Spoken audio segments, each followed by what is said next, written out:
जय हिंद साथियों, आप सभी का स्वागत है अपनी क्लास सीडीए लखनऊ में। मैं एस एस राठ सर आज पुनः उपस्थित हुआ हूँ कोशिका या सेल टॉपिक के साथ। आप सभी लोग जग जाइए, सुबह का 6 बज गया है, सभी लोग जगिए, ठीक है, और क्लास को शेयर करिए। पिछली क्लास हम लोगों ने पढ़ा था जिसमें बायोलॉजी की क्लास के अंतर्गत कोशिका पढ़ रहे थे, और कोशिका में हमने कोशिका के जो ऑर्गन्स होते हैं, कोशिका के अंदर जितने भी अंग हैं उनको पढ़ रहे थे। जिसमें पहला हमने पढ़ा था कोशिका झिल्ली या सेल मेम्ब्रेन पढ़ा था, सेल मेम्ब्रेन को पढ़ा था। फिर सेल वॉल पढ़ा था। सेल मेम्ब्रेन आपको बताया गया था कि जितना भी कोशिका के जो सारे अंग हैं जिसमें रखे हुए हैं उसमें आपका कोशिका झिल्ली कहते हैं उसको। इसमें कौन सी क्रिया होती? ऑस्मोसिस की क्रिया होती, परासरण की क्रिया होती है कोशिका झिल्ली में, ठीक है। दूसरा नंबर पे पढ़ा था सेल वॉल, और सेल वॉल के अंतर्गत इसको हिंदी में बोलते हैं कोशिका भित्ति। ये प्लांट सेल में या पादकीय कोशिकाओं में होती है, और ये क्या करती है? कोशिका की बाह्य आघातों से रक्षा करती है। इसलिए कोशिका भित्ति को ही क्या कहते हैं? बाह्य कोशिका का बाह्य कंकाल कहते हैं इसको, सेल वॉल को। ये किसकी बनी होती है? सेलुलोज की बनी होती है, कीटो में काइटिन की बनी होती है, और इसके बाद आप कवकों में काइटिन की बनी होती है, और शैवालों में ये आपकी ये पैक्टिन की बनी होती है। इसके बाद हमने तीसरा सेल पढ़ा था सेंट्रियोसोम। सेंट्रियोसोम क्या था? तीसरा ऑर्गन था, और इसका काम क्या था? जब कोशिका विभाजन करती, 1 से 2 कोशिकाएं बनती हैं, उस समय सेंट्रियोसोम क्या करता है? कुछ आपको विभाजन में सहायक होता है, तो विभाजन होता है। और ये किसमें नहीं पाया जाता? मस्तिष्क कोशिकाओं में ये कम मात्रा में या बिल्कुल नहीं पाया जाता, 10% सेलों में पाया जाता है। न्यूरॉन सेल में इसकी अनुपस्थिति होती है। नेक्स्ट चौथा नंबर पे हम लोगों ने पढ़ा था ईआर। क्या पढ़ा था? ईआर इंडोप्लाज्मिक रेटिकुलम अंतःपाद्रव्य जालिका, ठीक है। ईआर का काम क्या था? तो इसको ईआर को जब हमने देखा था कि न्यूक्लियस के अंदर जो आपका न्यूक्लियस होता है और ईआर इसके ऊपर लगा रहता है, तो कोशिका के अंदर इस लाइट में लगा रहता है ऐसा, और ये क्या करता है? अंदर से सपोर्ट करता है, तो इसलिए इसे आंतरिक कंकाल कहते हैं। कोशिका का आंतरिक कंकाल इंडोप्लाज्मिक रेटिकुलम को कहते हैं, ठीक। तो इसी के ऊपर बाद में ऊपर राइबोसोम लगे होते हैं। इतने 4 संरचनाओं को हमने पढ़ा। अब नेक्स्ट संरचना हम आगे क्रम में पढ़ेंगे। 5वीं संरचना होगी हमारी, ये आपको है माइटोकॉन्ड्रिया। कौन सी संरचना होगी? माइटोकॉन्ड्रिया। सभी लोग आ जाइए, इसको देखिए, क्लास को शेयर कर दीजिए। अब नेक्स्ट हम 5वीं आपकी सेल ऑर्गन्स को पढ़ेंगे, माइटोकॉन्ड्रिया। देखिए बेटा, सबसे पहले बात करें, ये आप स्ट्रक्चर देखिए माइटोकॉन्ड्रिया का, ये बना हुआ है, ठीक है। देखो इसको, ये स्ट्रक्चर है, और इसमें जो बीच में इस प्रकार की घुमावदार आकृतियां बनी हुई हैं इसको बोलते हैं क्रेस्टी। और क्रेस्टी के अंदर माइटोकॉन्ड्रिया में ही डीएनए भी होता है माइटोकॉन्ड्रिया में, ठीक है। तो ये सारी चीज है। सबसे पहले देख लो आप लोग, अच्छे से स्ट्रक्चर देखो।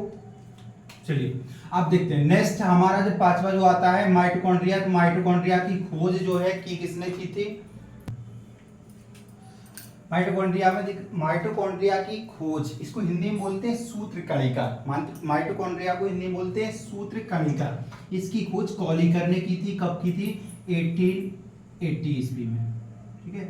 1880 ईस्वी में कॉलीकर ने इसे जो है रेखित, जो आपकी है रेखित पेशी, कौन सी? रेखित पेशियां होती हैं, आपको पता है रेखित पेशियां यहाँ पाई जाती हैं इन्हीं में। किसके?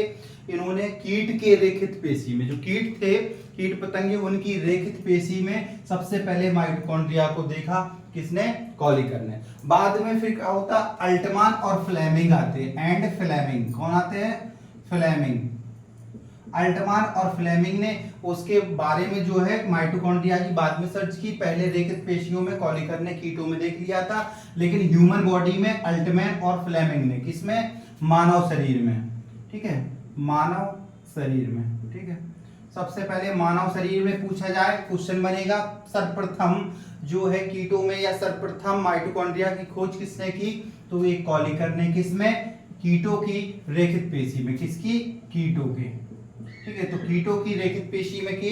इसके बाद फिर पूछा जाए मनुष्य में माइटोकॉन्ड्रिया की खोज किसने की? तो अल्टमैन और फ्लेमिंग ने मनुष्य के शरीर में खोज की। बात की जाएगी माइटोकॉन्ड्रिया नाम किसने दिया? तो नाम जो है माइटोकॉन्ड्रिया दिया था सी वेंडा ने। सी वेंडा ने क्या किया था? माइटोकॉन्ड्रिया नाम दिया था, ध्यान रखना, माइटोकॉन्ड्रिया नेम दिया था सी वेंडा ने। अगला है, देखिए माइटोकॉन्ड्रिया क्या है? आपने आकृति देखी है ना माइटोकॉन्ड्रिया की, तो जो आकृति आपको दिखाई दी होगी इस प्रकार की, अभी दिखाया था डिस्प्ले में हमने, ठीक, तो इसमें जो अंदर की जो दीवारें होती हैं एक दूसरे को टच है, इसको बोलते हैं क्रिस्टी। क्या बोलते हैं? क्रिस्टी। तो याद रखना, माइटोकॉन्ड्रिया की आंतरिक दीवार को किस नाम से जानते हैं? क्रिस्टी नाम से जानते हैं। और इसी पर क्या है, कुछ यहाँ पर भी देखना ऐसे बना रहते हैं। तो माइटोकॉन्ड्रिया भी समथिंग कुछ राइबोसोम लगे रहते हैं, राइबोसोम यहाँ भी होते हैं और एंडोप्लाज्मिक रेटिकुलम पर। इसी में क्या होता है, डीएनए भी पड़े रहते हैं थ्रेड लाइक स्ट्रक्चर में, ऐसे डीएनए भी रहता है इसमें।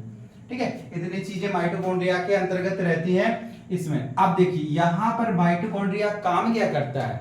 तो काम ये होता है, माइटोकॉन्ड्रिया जब हम जो खाद्यान्न खाते हैं या तो उसका जो पार्ट जाता है उसको छोटे पार्टों में तोड़ लिया जाता है और टूटने के बाद क्या बन जाता है? ग्लूकोज। ग्लूकोज जो है कार्बोहाइड्रेट का छोटा पार्ट होता है। ठीक है, अर्थात इसको हम बोल सकते हैं कार्बोहाइड्रेट का ही एक सिंगल कार्बन का 6 कार्बन का बनता है। तो ग्लूकोज, और ग्लूकोज की से क्या बनती? एनर्जी बनती है वहां पर।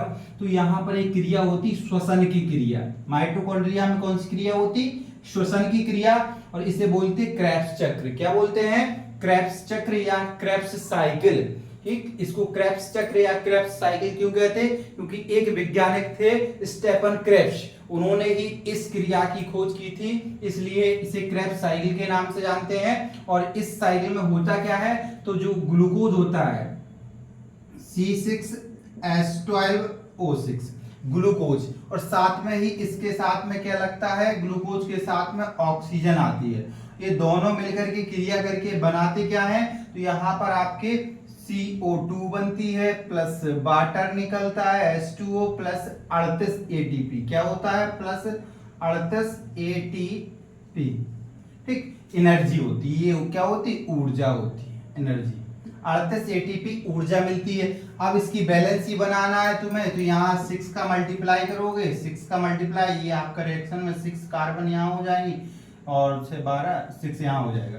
ठीक, तो इस प्रकार की क्रिया होती है, इसको बोलते हैं क्रेब्स साइकिल के दौरान जो होता है श्वसन की क्रिया में। तो क्या लगा? ग्लूकोज लगा, ऑक्सीजन लगी। ठीक, ये क्रिया हो रही है, ग्लूकोज चाहिए होती है ऑक्सीजन, इसलिए मनुष्य को खाना को पचाने के लिए ऑक्सीजन भी जरूरी होती है। तो ऑक्सीजन लगी, इसके बाद यहाँ से बना क्या? तो कार्बन डाइऑक्साइड गैस वापस में निकली और क्या बना? वाटर भी निकला। ठीक, इसके बाद में एटीपी एनर्जी भी मिली, 38 एटीपी। देखिए यहाँ एटीपी। अगर एक क्वेश्चन और बना है, पिछली बार एनटीपीसी में पूछा गया क्वेश्चन है, हाँ बबुआ, हाँ पूछा गया है क्वेश्चन क्या कि एटीपी अर्थात ऊर्जा का सिक्का किसे कहते हैं? तो ऊर्जा का सिक्का एटीपी को कहते हैं एडिनो ट्राइफेस फॉस्फेट। ठीक है, एटीपी का फुल फॉर्म होता है, आगे हम बताएंगे इसको, एडिनो ट्राइफॉस्फेट। ठीक है, तो यहाँ पर एटीपी 38 एटीपी एनर्जी बनती। पूछा जाएगा क्वेश्चन कि जो भी ग्लूकोज के एक अणु के टूटने से कितनी ऊर्जा प्राप्त होती है? तो 38 एटीपी। ओके, ठीक है, तो इतना आपको ध्यान रखना है, ये श्वसन की क्रिया होती है क्रेब्स चक्र। अब देखिए यहाँ पर क्या हो रही? ऊर्जा मिल रही, ऊर्जा मिल रही है ना। जब ऊर्जा मिलेगी तो कोई उचकेगा, खेलेगा, कूदेगा, सबके लिए ऊर्जा होती है। और होगा तो ऊर्जा जहां से मिलती है, हमारे घरों में ऊर्जा या लाइट कहां से आती है? पावर हाउस से। ठीक है, सिट डाउन फोन किया, सिट डाउन हो गया तो तुरंत फोन है। आजकल तो लड़के क्या है, मोबाइल निकाला तुरंत नंबर ऑनलाइन सभी के हैं डाला, हाँ साहब वो लाइट नहीं आ रही, क्यों कट गई है? बोले स्विच डाउन है, काम चल रहा है। तो पावर हाउस पे तुरंत फोन करते हैं। ठीक, तो पावर हाउस इसलिए पूछा जाता है कोशिका का पावर हाउस किसे कहते हैं? ठीक है, कोशिका का ऊर्जा ग्रह किसे कहते हैं? तो कहते हैं माइटोकॉन्ड्रिया को। किसको? माइटोकॉन्ड्रिया को कोशिका का ऊर्जा ग्रह कहते हैं। The power house of the cell is called mitochondria. ठीक है, ये होता है माइटोकॉन्ड्रिया का। इतना काम हो गया, ये देख लिया आपने माइटोकॉन्ड्रिया। अब देखिए एनर्जी बनाने का काम माइटोकॉन्ड्रिया कर रहा है, तो ये आपका एनर्जी बनाता है। नेक्स्ट एनर्जी बनाया, चलते हैं अगला। आप देखिए, आप इसकी आंतरिक दीवार क्रिस्टी बता दिया हमने, इसकी आंतरिक दीवार जो है क्रिस्टी होती है और ये माइटोकॉन्ड्रिया की दीवारों को चिपकने से रोकती है। ठीक, क्रिस्टी। अगला नेक्स्ट है सेल ऑर्गन्स। देखिए ये हो गया। अब अगला देख लीजिए गोल्जी बॉडी। गोल्जी बॉडी, इसको गोल्गी बॉडी भी कहते हैं क्योंकि इसकी खोज जो थी कैमिलो गोल्गी ने की थी या कैमिलो गोल्जी ने की थी। ठीक, ये आप देखिए इसका स्ट्रक्चर देख सकते हो गोल्जी बॉडी का। देखिए इमेज में दिख रहा है आपको स्ट्रक्चर, इसको देखिए इस प्रकार से ये डला रहता है कोशिका के अंदर। ठीक है, तो ध्यान रखना, ठीक। देखा, अब देखिए गोल्गी बॉडी का काम क्या है, तो गोल्गी बॉडी ये क्या करती है, ऊर्जा का परिवहन करती है। क्या काम है इसका, ऊर्जा का परिवहन। देखिए कार्य इसका क्या हुआ, ऊर्जा का परिवहन करना। अगर माइटोकॉन्ड्रिया ने क्या बनाई, ऊर्जा बनाई। लेकिन अब जैसे मैं हूं, मैं बात कर रहा हूं ज्यादा आपसे बोल रहा हूं, समझा, तो मेरी जीभ बहुत ज्यादा काम कर रही है ना, सबसे ज्यादा काम कर रही है। अब यहाँ जो जीभ में माइटोकॉन्ड्रिया है सेल के अंदर, वो एनर्जी बना रहे हैं। अब वो एनर्जी तो बना रहे हैं, लेकिन उससे ज्यादा हम क्या कर रहे हैं, खर्च कर रहे हैं। अब एनर्जी की कमी पड़ रही है, तो उसकी पूर्ति करती कौन है, तब गोल्गी बॉडी को तुरंत ऑर्डर आएगा कि आप जल्दी से एनर्जी की व्यवस्था करिए, सर की जीभ में क्या है, ऊर्जा की जरूरत हो रही है। ठीक है, तो ध्यान रखना है, ऊर्जा की जब जरूरत हो रही है मेरी जीभ में, तो क्या करेंगे, कोशिका के और भी शरीर है, शरीर के जैसे मेरे पैर हैं, ठीक है, हाथ हैं, जो भी है, पैर हैं। अभी इस समय पैर ज्यादा काम नहीं कर रहे हैं, ठीक है, शांति से हैं, ज्यादा दूर नहीं है, रनिंग नहीं कर रहा हूं। तो पैरों में जो कोशिकाएं ऊर्जा बना रही हैं, वो ऊर्जा को तुरंत ऊपर कलेक्शन किया जाएगा। गोल्गी बॉडी जाएगी, तुरंत गोल्गी बॉडी ऑर्डर मारेगी, एक दूसरे सेल से लेती हुई गोल्गी बॉडी कहां पहुंचाएगी, जीभ में जो कोशिकाएं हैं उनके, जो आपके माइटोकॉन्ड्रिया उनके पास। जब वहां एनर्जी क्या करेगी, पूर्ति करेगी। ठीक, तो इसका काम क्या है, ऊर्जा का परिवहन करना। और परिवहन का काम मतलब जो होता है क्या है, मैनेजमेंट, परिवहन में एक देखा है। तो इसलिए गोल्गी बॉडी को क्या कहते हैं, ट्रैफिक पुलिस भी कहते हैं, क्योंकि ये ट्रैफिक नहीं लगने देती इसका। बोले जल्दी हटो जल्दी हटो, ज्यादा बढ़ गए जहां पे, वहां से हटा देती, जहां काम चल रहा उधर भेज देती, बोले जाओ। ठीक है, या इनको ये बोलते हैं परिवहन का नियंत्रक। ठीक है, या कह सकते हैं हम traffic police of the cell. ये कोशिका की क्या होती है, ट्रैफिक पुलिस होती है। कौन, गोल्गी बॉडी या गोल्गी बॉडी। ये आपका काम है गोल्गी बॉडी का, कि ऊर्जा को एक जगह से दूसरी जगह परिवहन करना। ठीक, चलिए नेक्स्ट है, देखो छठवां हो गया, सातवां आपका है, सातवां है जो आपका सेल ऑर्गन्स, इसमें है वैक्यूल्स। नाम से ही पता चला, वैक्यूल्स, या हिंदी में बोलते रसधानी। रस, जिसमें रसधानी मतलब धरा हुआ, इसमें बहुत सारा रस धरा हुआ है, वो रसधानी होती है। ठीक है, वैक्यूल्स। और वैक्यूल्स में क्या होता है, बहुत सारा जल का संग्रहण होता है। कहा जाता है कोशिका में जो है, हमारे मानव शरीर में लगभग 60 से 65% क्या होता है, जल होता है। ठीक है, 60 से 65% जल होता है। लगभग 1 कुंटल का व्यक्ति है तो उसमें 60 किलो पानी भरा है, ससुरा इतना भरा है। कितना, 60 किलो। आप तो कहोगे सर जी 60 किलो पानी, ओ 60 किलो पानी, तो 60 किलो पानी होता है, लेकिन एक जगह नहीं रखा होता है, कोशिकाओं के अंदर अलग अलग होता है।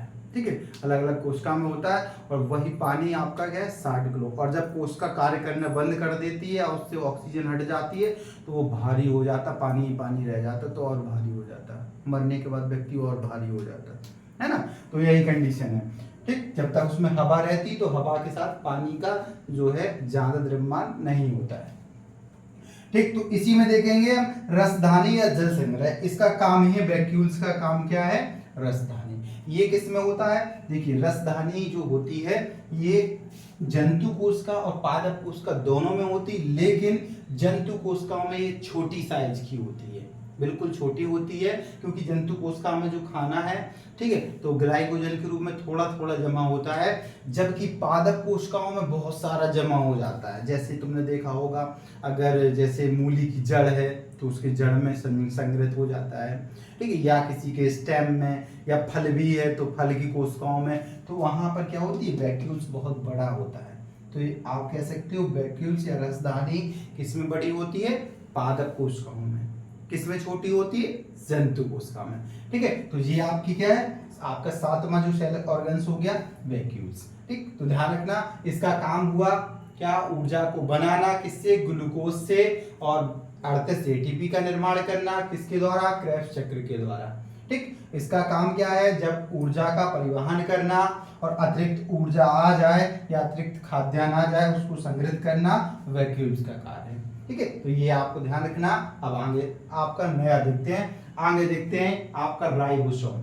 अगला आपका क्या है, नेक्स्ट सेल ऑर्गन से 8वां आपका क्या है, राइबोसोम। ठीक है, राइबोसोम है, इसका ही आप स्ट्रक्चर देखिए, यहाँ राइबोसोम का स्ट्रक्चर देखो।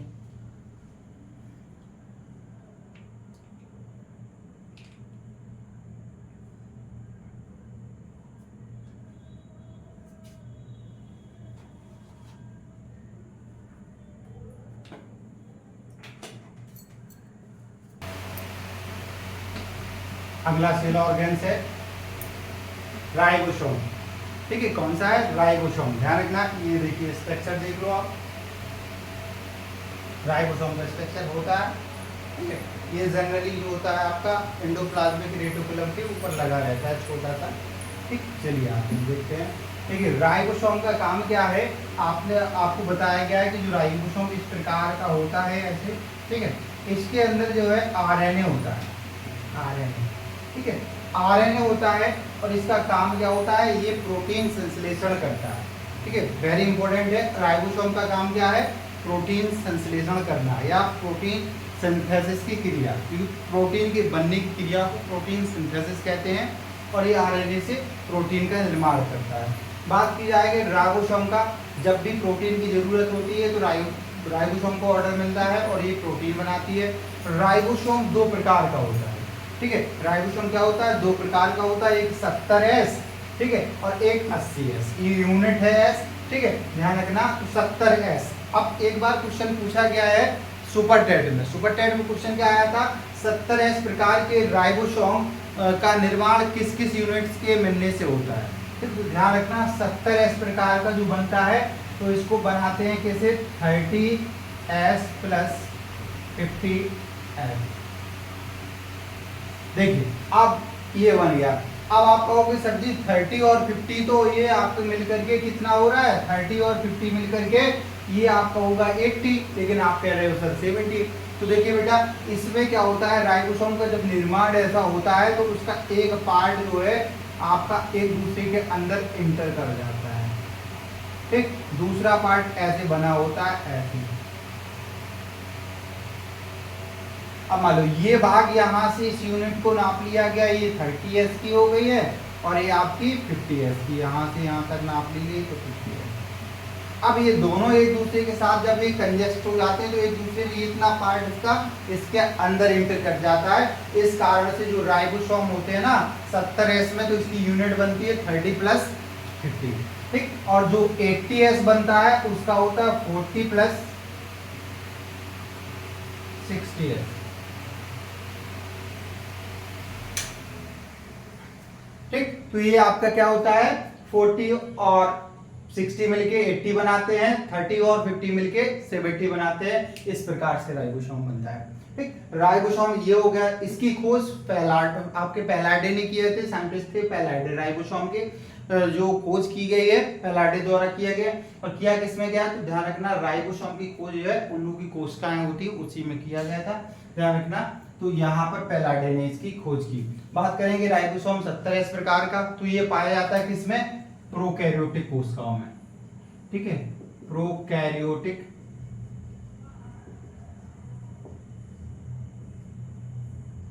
कोशिका में। ठीक, 70S प्रकार का पाया जाता है प्रोकैरियोटिक कोशिका में, और जो 80S प्रकार का होता है यूकैरियोटिक।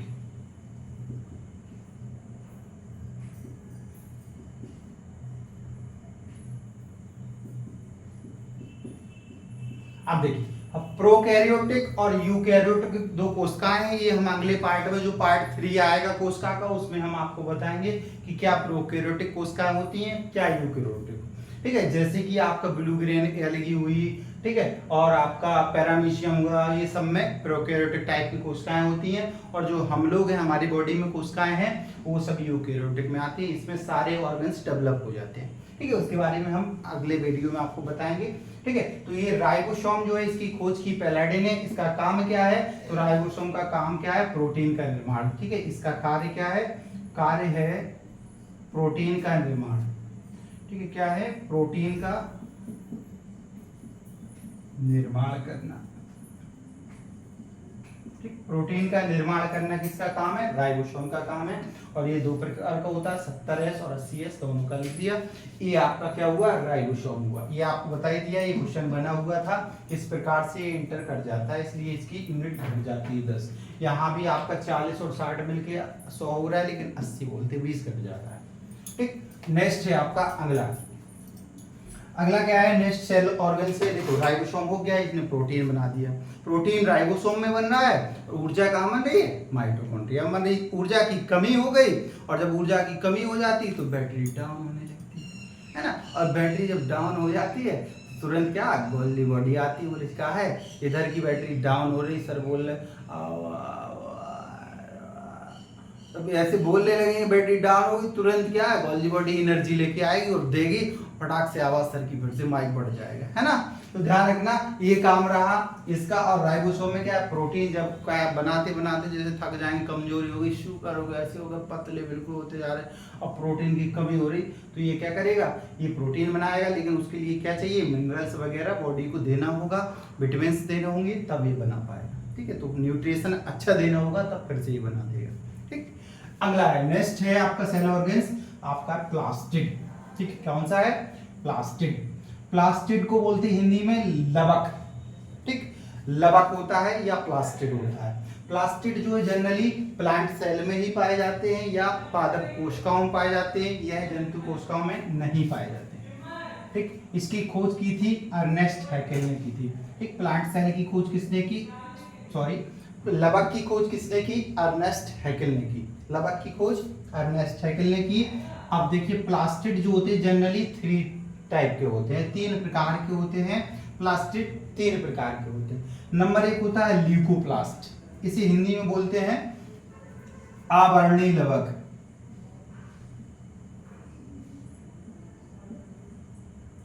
आवर्णी लवक हिंदी में बोलते आवर्णी लवक, ल्यूकोप्लास्ट। नेक्स्ट होता है आपका क्लोरोप्लास्ट। ठीक है, और इसको बोलते हैं क्लोरोप्लास्ट को वर्णी लवक।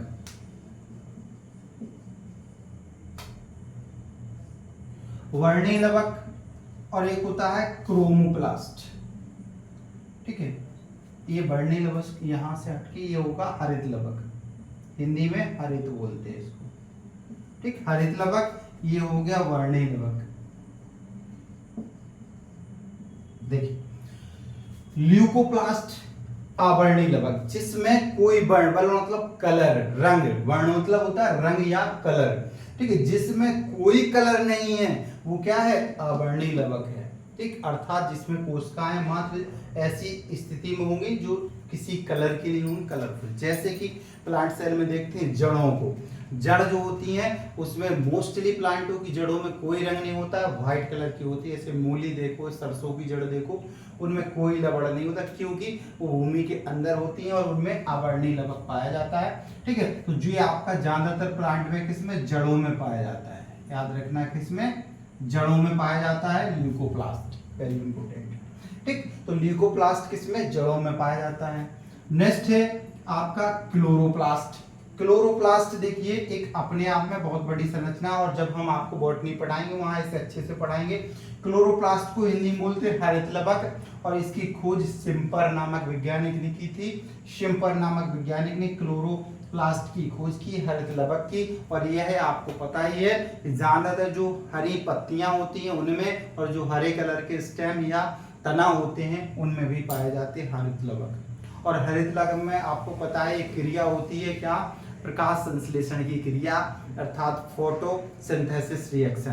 प्रकाश संश्लेषण की क्रिया कहां पर होती है, हरित लवक में होती है, जिसमें क्या बनता है, जिसमें आपका कार्बोहाइड्रेट अर्थात ग्लूकोज का निर्माण होता है। किसके द्वारा, तो आपको बताया, जो हमने आपकी माइटोकॉन्ड्रिया की रिएक्शन बताई है, जस्ट उसको उल्टा कर दो, कुछ याद नहीं करना है। बस जो हमने माइटोकॉन्ड्रिया की रिएक्शन बताई, वहां क्या ग्लूकोज लग रहा है, ग्लूकोज को पचाने के लिए संगे हम ऑक्सीजन दे रहे हैं, वो माइटोकॉन्ड्रिया में क्रेब्स चक्र की साइकिल हुई, और उससे बना क्या है, तो फिर वो टूट गई किसमें, एक तो कार्बन डाइऑक्साइड बन गई, प्लस जल निकल गया, और साथ में 38 एटीपी ऊर्जा मिल गई।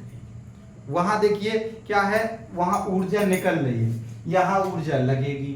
ठीक है, आपने ऊर्जा का सिद्धांत भी पढ़ा है, ऊर्जा कभी खत्म नहीं होती है, सिर्फ एक रूप से दूसरे रूप में मॉडिफाइड होती है। ठीक है, ऊर्जा का सिद्धांत पढ़ा है आपने सबने। ठीक है, तो ध्यान रखना यहाँ पर क्या होती है, यहाँ पर प्रकाश संश्लेषण की क्रिया होती है, प्रकाश संश्लेषण। ठीक है, प्रकाश संश्लेषण होता है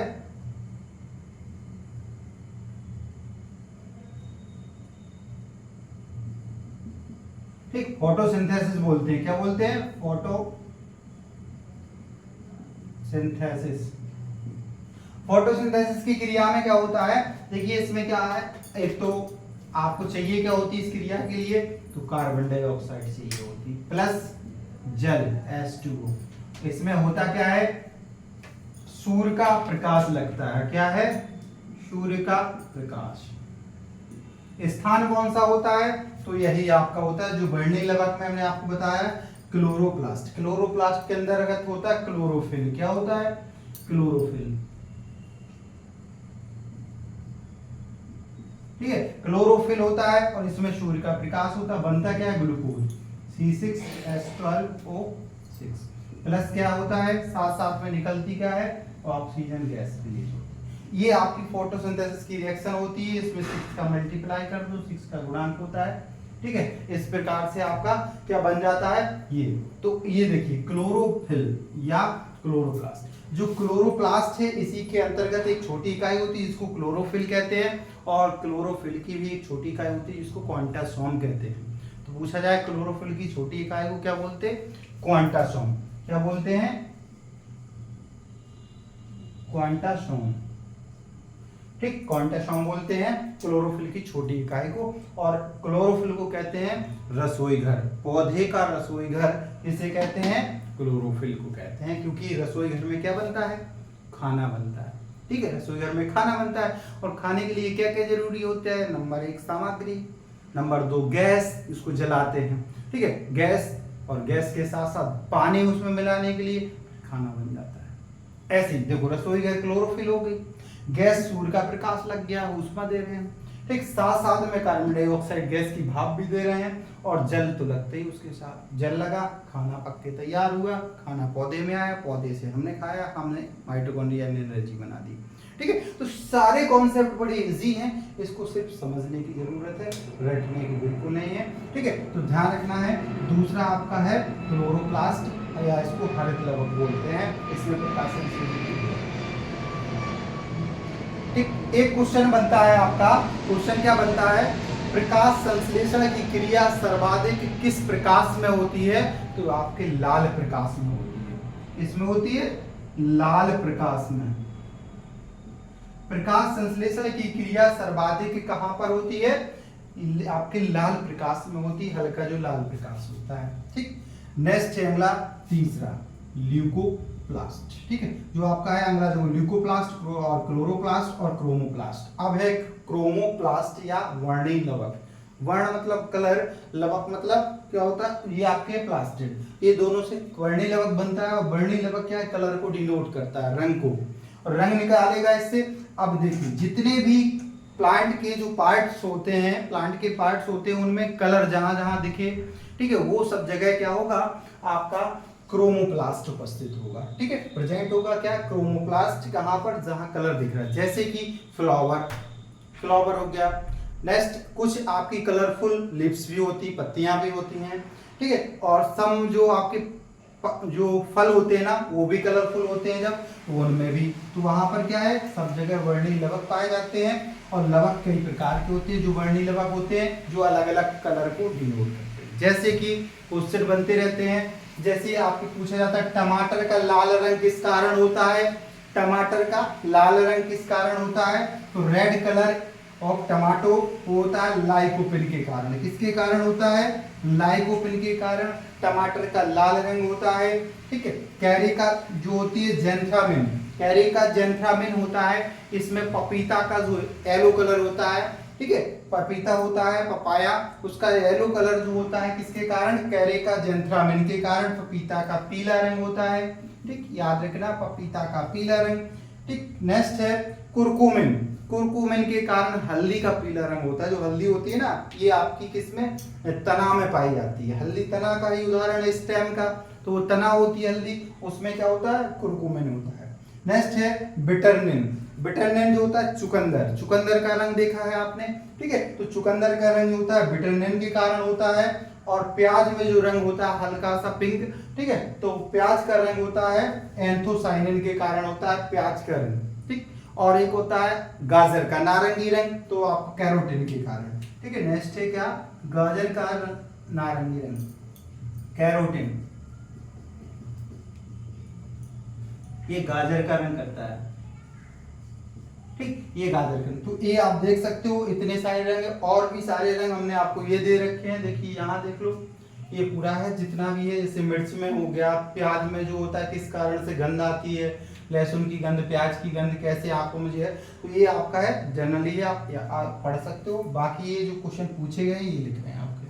ठीक, तो सारी चीजें इतना आपका हो गया है। ठीक, आई होप आप लोग अच्छे से समझ चुके होंगे। आप क्लास को शेयर करना और कंटिन्यू हम आपकी क्लास करेंगे रोज सुबह 6 बजे। सभी लोग इसको शेयर ज़्यादा से ज़्यादा करो। इसी प्रकार से टीजीटी पीजीटी के जो विद्यार्थी हैं उनको डीप तरीके से साइंस आपको इसी प्लेटफॉर्म पर पढ़ाई जाएगी। ठीक है, सभी लोग को बहुत बहुत धन्यवाद, थैंक यू।